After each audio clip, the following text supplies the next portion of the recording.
오늘 여러분과 함께 전체 기도 모임도 같이 하고 그리고 또 말씀도 같이 좀 나누고 하겠습니다. 오늘 특별한 날입니다. 저희가 이제 다가오는 토요일이 되면 저희 VIP들을 초대해서 함께 특별한 전도 축제를 하게 될 텐데요. 그 전에 우리가 마땅히 기도해야 될 시간이라고 생각해서 함께 기도하려고 합니다. 오늘 함께 나누려고 하는 말씀 나오죠? 네. 사도행전 8장 말씀입니다. 우리 계속 이어서 말씀을 볼까 아니면 기도를 위한 특별한 말씀을 전할까 할 때 하나님께서 그냥 이 말씀 전하고 기도해라 하는 마음을 주셔서 사도행전 8장 1절에서 8절까지 말씀 가지고 빼앗길 수 없는 큰 기쁨이라는 제목으로 말씀을 전하고자 합니다. 사도행전 8장 1절에서 8절인데요. 제가 어떨 때는 혼자 읽고 어떨 때는 교독해서 헷갈리신데 오늘은 교독하도록 하겠습니다. 1절에서 8절까지 저와 여러분이 한 절씩 교독하겠습니다.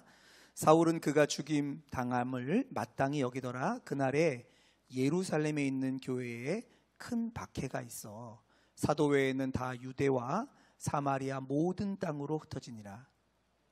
사람들이 스데반을 장사하고 위하여 크게 울더라. 사울이 교회를 잡멸할새 각 집에 들어가 남녀를 끌어다가 옥에 넘기니라.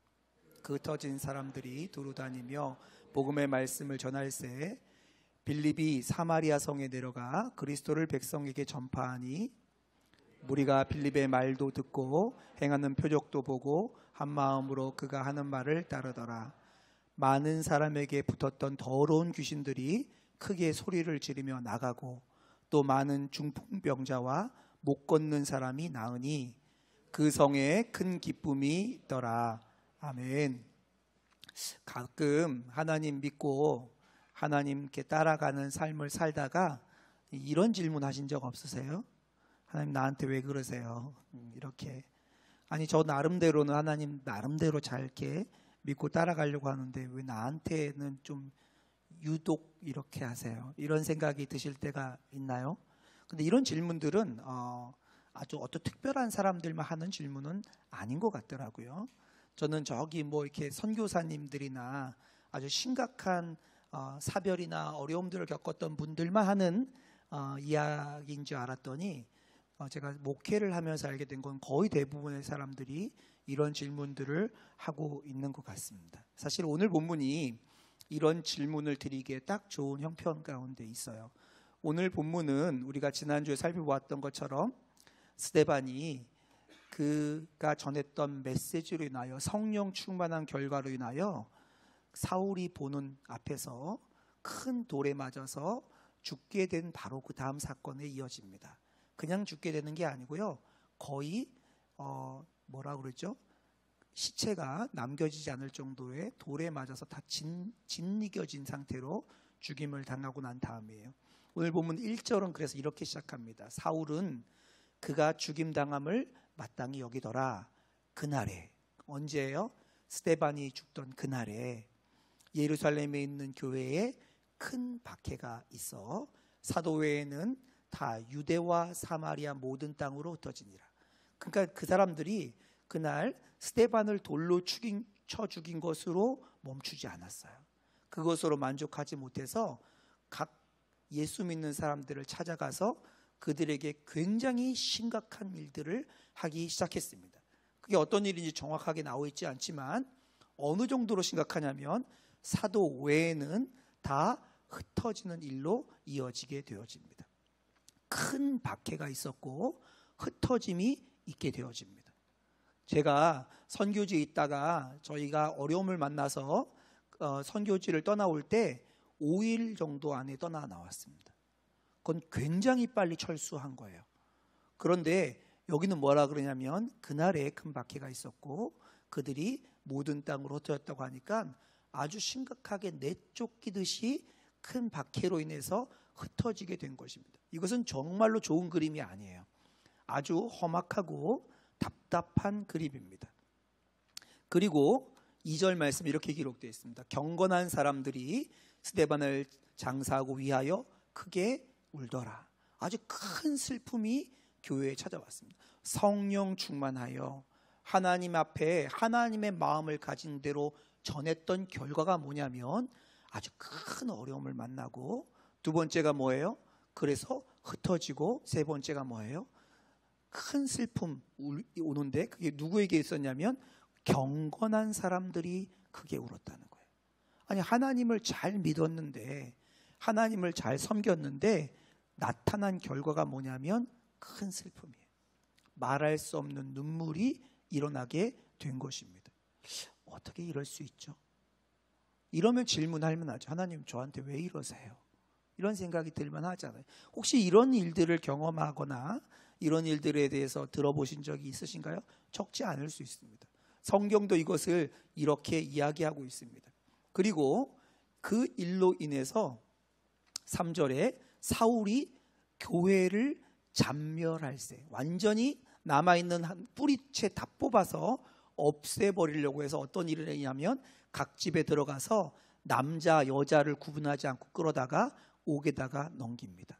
사울은 누구였냐면 스데반을 죽이는 일에 가장 앞장섰던, 마땅히 걔가 그렇게 죽어야지, 그냥 죽는 것과 안 돼, 뼈도 다 부숴버려야 돼, 이렇게 했던 그 사람이 이제 권세를 가지고 사람들을 끌어다가 옥에 갖추고 죽이는 일을 합니다. 아주 심각한 핍박이 교회 안에 일어났던 것이지요. 우리는 이걸 뭐라고 말하냐면 위기라고 말합니다. 그리고 이런 위기를 만나면 우리는 혼란스러워요. 아니 왜? 하나님 저희가 하나님 잘 믿는데 왜 이런 일을 우리에게 허락하시는 거예요? 이런 생각들이 찾아옵니다.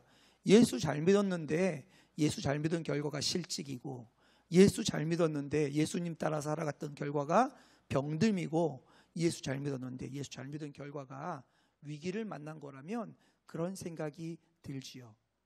여러분 그런 생각 안 드세요? 성경을 따라 읽어보면 그런 생각이 들어요. 그런데 성경은 우리에게 뭐라고 말하냐면 이 초대교회가 만났던 이 위기를 성경은 어떻게 보는지, 하나님은 어떻게 보시는지 그 시야를 보여주고 있습니다. 사람들마다요 똑같은 일을 바라보고도요 해석이 달라지는데 관점이 다르기 때문에 그래요. 그러면 이 위기의 결과에 대해서 성경은 뭐라고 말하고 있냐면 4절에 이렇게 말합니다. 그 흩어진 사람들이 누구예요? 핍박 때문에, 하나님 잘 믿는 것 때문에, 그리고 그 박해로 말미암아 죽음의 위기에 몰렸던 것 때문에 슬퍼하며 흩어진 사람들이 어떻게 했다고 말하고 있냐면 두루 다니며 복음의 말씀을 전했다라고 말하고 있습니다. 흩어진 사람들이 흩어졌어요. 왜 흩어졌어요? 예수님 때문에 흩어졌어요. 그것도 그날의 핍박이 임해서 흩어졌으니 챙길 거 제대로 못 챙기고 나왔을 거예요. 그러니 어디를 가든지 살아가는 게 빡빡하고 쉽지 않은 그 삶을 살았던 사람들이 흩어진 자리에서도, 아니 그 흩어졌던 이유였던 예수님을 전하는 일, 복음의 말씀을 전하는 일들을 하게 되어집니다. 그리고 그 결과는 이렇게 이어집니다. 그 결과는 흩어진 자리에서 복음을 전하는데 이 일이 어떻게 이어지냐면, 여러분 기억하시나요? 사도행전 1장 8절에 이렇게 기록되어 있습니다. 오직 성령이 너희에게 임하시면 너희가 권능을 받고 예루살렘과 온 유대와 사마리아와 땅끝까지 이르러 내 증인이 되리라 라고 말씀하셨잖아요. 근데 지금까지 이들이 성령의 충만함을 받고 복음이 전파되고 기사와 이적, 표적들이 나타남으로 사람들이 하나님께 돌아오게 됐는데 이 일은 어디에서만 이루어지고 있었냐면 이 일은 바로 예루살렘에서만 이루어지고 있었습니다. 하나님 뭐라고 그러셨냐면 이 성령이 임하면 너희가 내 증인이 돼서 예루살렘을 넘어서 유다로, 유대를 지나서 사마리아로, 사마리아를 지나서 땅끝으로, 그러니까 그냥 이렇게 지형적으로 퍼져갈 거야를 말하는 게 아니고 아주 구체적으로 그들의 복음이 어떻게 증거될지를 증거하고 있는데 그 첫 번째가 뭐냐면 예루살렘이에요. 예루살렘이 무슨 말이죠?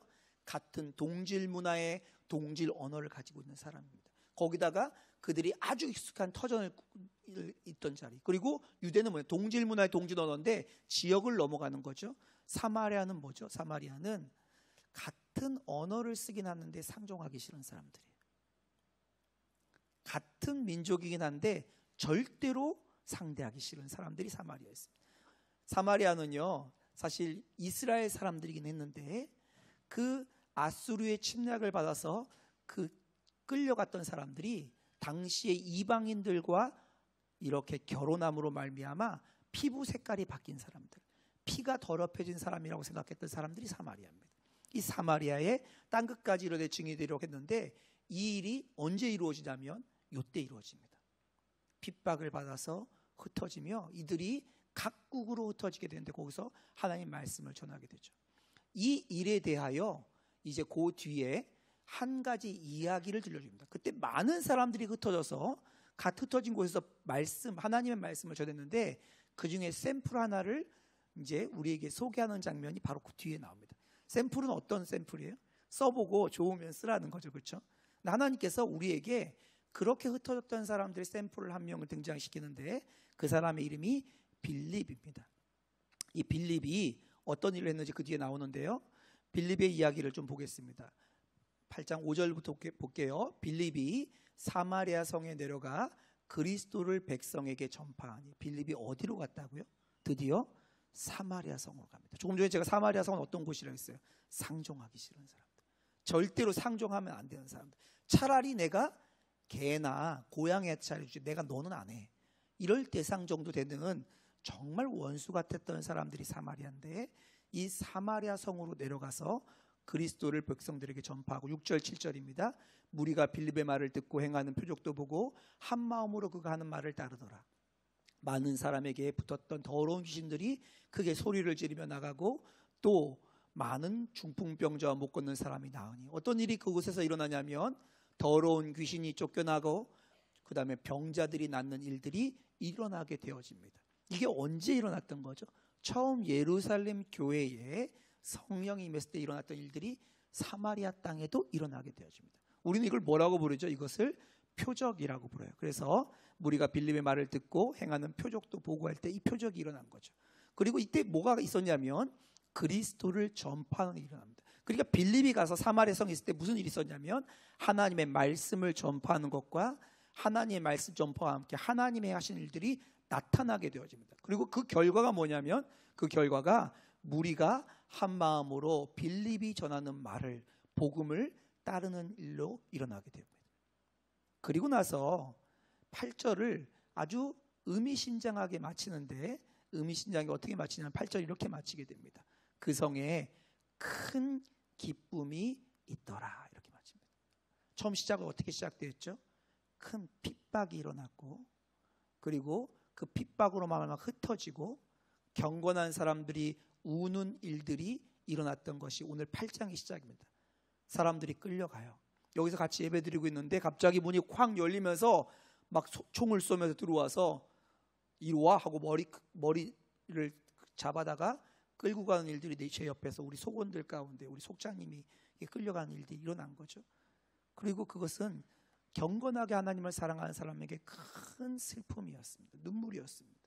그런데 거기에 어떤 일이 있었다고 말하고 있냐면 그 일이 있었던 그 자리, 사람들이 흩어진 곳에 어떤 일이 있었어요? 큰 기쁨이 있었다고 말합니다. 여러분, 이게 좀 이상하지 않아요? 이 이야기를 읽으면 막 통쾌하고 너무 감사하다 이런 얘기보다는 이게 뭐야? 이런 생각이 들지 않으십니까? 아니, 큰 핍박과 슬픔이 큰 기쁨으로 바뀌었다 하면은 그냥 괜찮은 것처럼 보이지만 이게 뭐가 기쁘지요?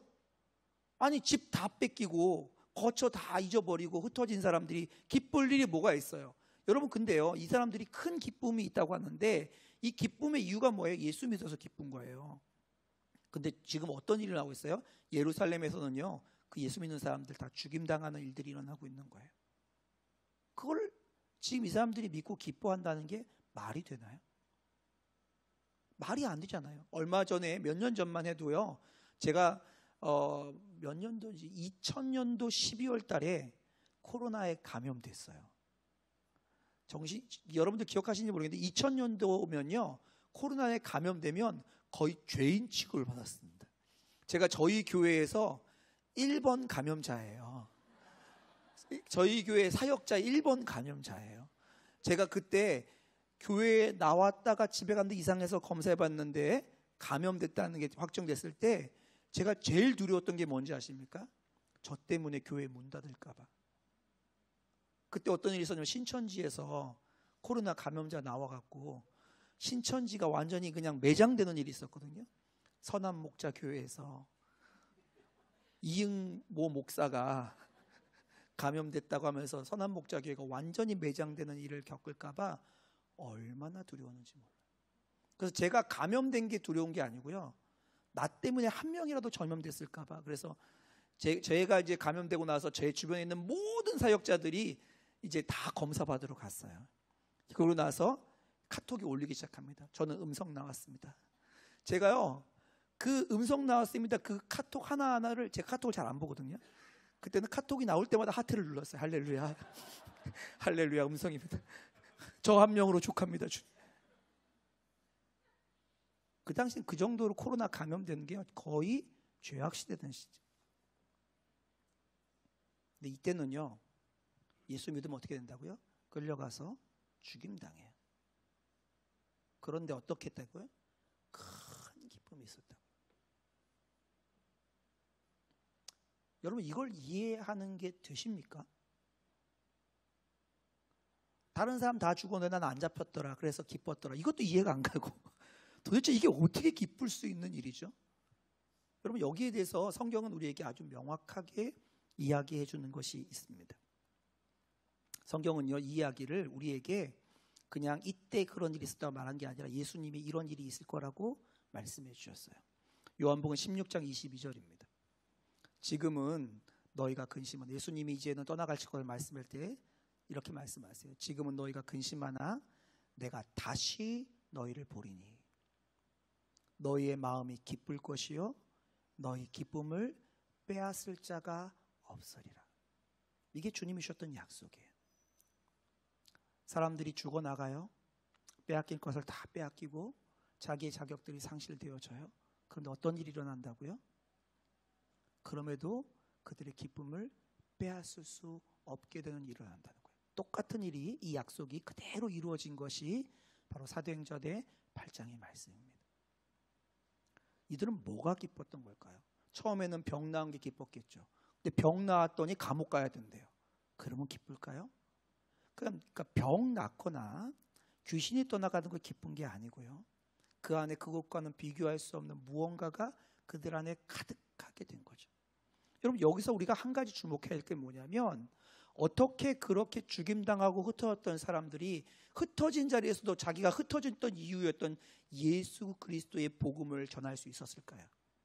왜냐하면 그것을 감출 수가 없었기 때문이에요.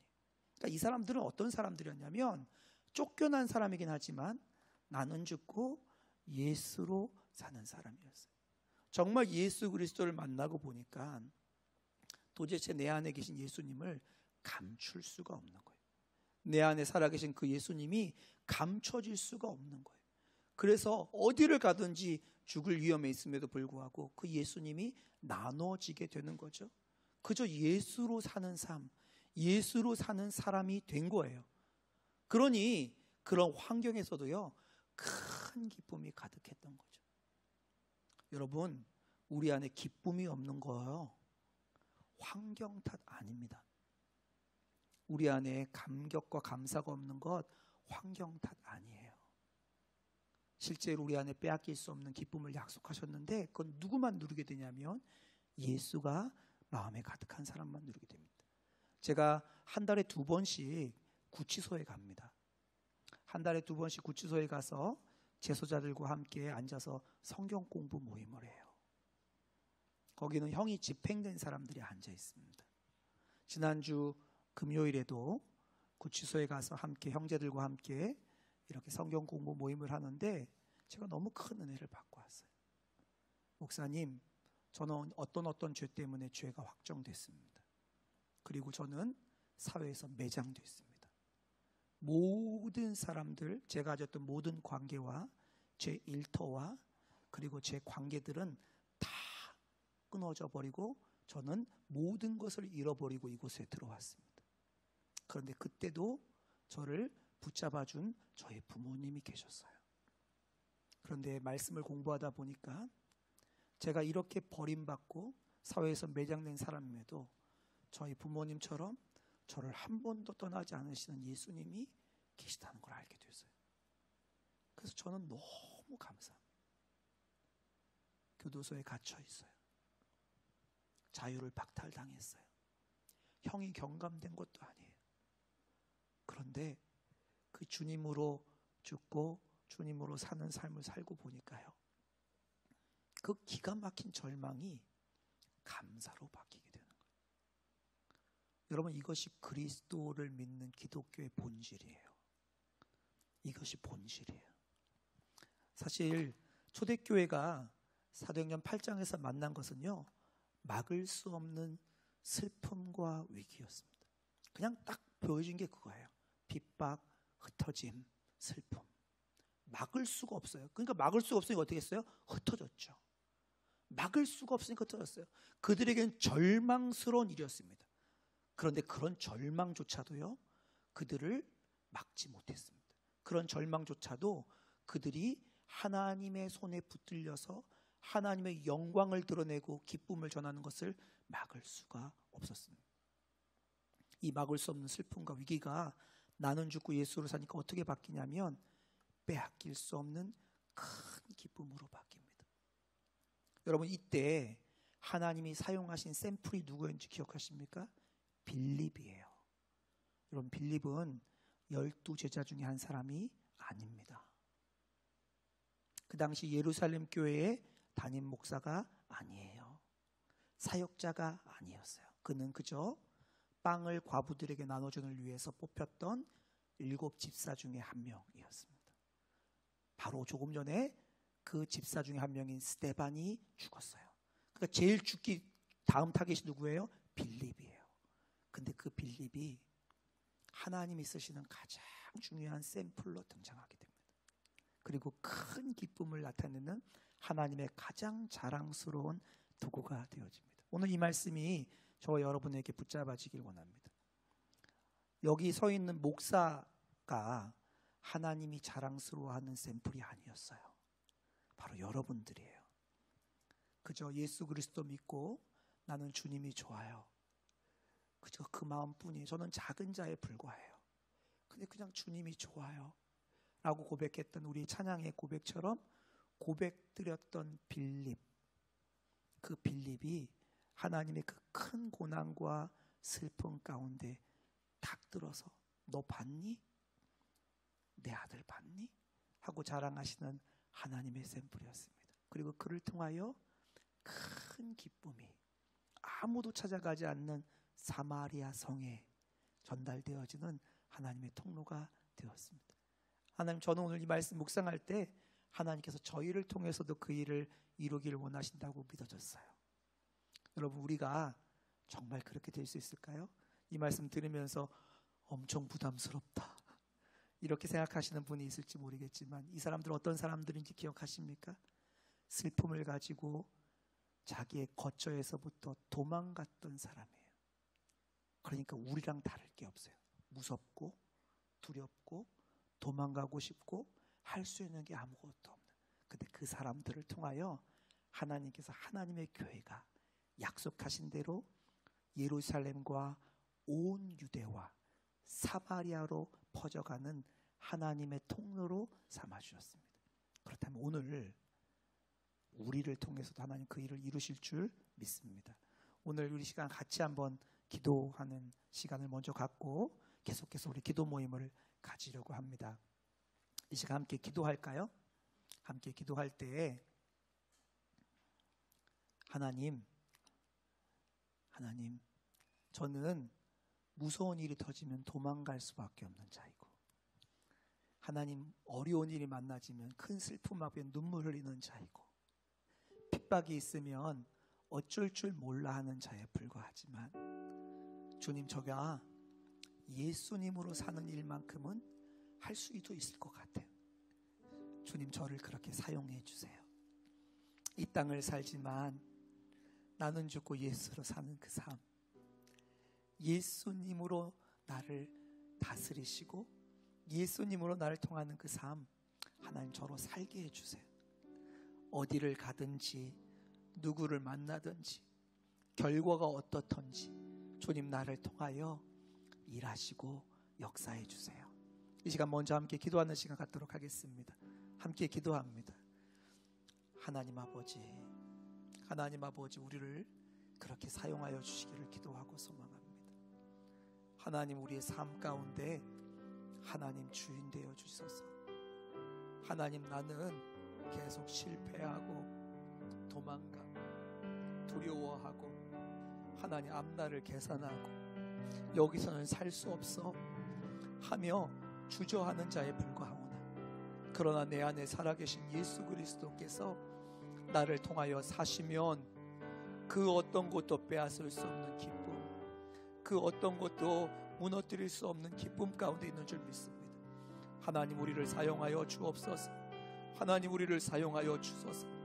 하나님 아버지, 우리를 통하여 하나님의 영광이 나타나게 하시고 하나님의 기쁨이 드러나게 하시고 하나님, 우리가 쫓겨간 곳에서 큰 기쁨을 누리게 하여 주소서. 무서워 도망하여 하나님 도망친 그곳에서 하나님의 영광이 나타나게 하여 주옵소서. 아버지 하나님, 아버지 하나님, 우리의 연약함과 우리의 수치에 제한받지 않으시는 주님, 하나님께서 그렇게 일하셔서 우리 다윗 공동체 한 명 한 명들의 하나님 기도자들을 통하여 하나님의 일들을 나타내시고 하나님 영광 받으시고 하나님 아버지, 이 일을 통하여 하나님이 드러나시는 일들을 보게 하여 주시기를 기도하고 소망합니다. 하나님, 이 시간 기도하며 나아갑니다. 하나님, 이 시간 기도하며 나아갑니다. 하나님, 우리의 심령을 깨우시고 새롭게 하여 주옵소서. 감사합니다. 하나님 아버지, 오늘 주님 앞에 나아갑니다. 하나님, 사도행전 8장에 말할 수 없는 슬픔과 위기와 핍박 앞에 섰지만 하나님, 그 슬픔과 위기와 핍박도 절대로 흔들 수 없는 예수 그리스도로 인하여 가득한 기쁨이 가는 곳마다 일어났던 것처럼 우리의 삶의 현장에도 하나님, 이 은혜를 허락하여 주옵소서. 우리는 행할 수 없사오나 우리가 예수로 살면 이 일을 행하시는 주님을 보게 하여 주소서. 하나님, 우리는 유명한 자도 아니고 우리는 하나님 연약한 자에 불과하오나 도망갔던 그들을 통하여 각 곳에서 예수 그리스도의 향기가 흘러넘치게 했던 성령의 역사가 하나님, 우리의 삶을 통해서도 일어나게 하여 주옵소서. 우리의 직장에서, 우리의 가정에서, 우리의 관계 가운데 날마다 패배하고 넘어져서 슬퍼하고 울고 있는 우리의 내면 안에 하나님, 이 일이 일어나게 하여 주옵소서. 예수 그리스도의 이름으로 기도하옵나이다.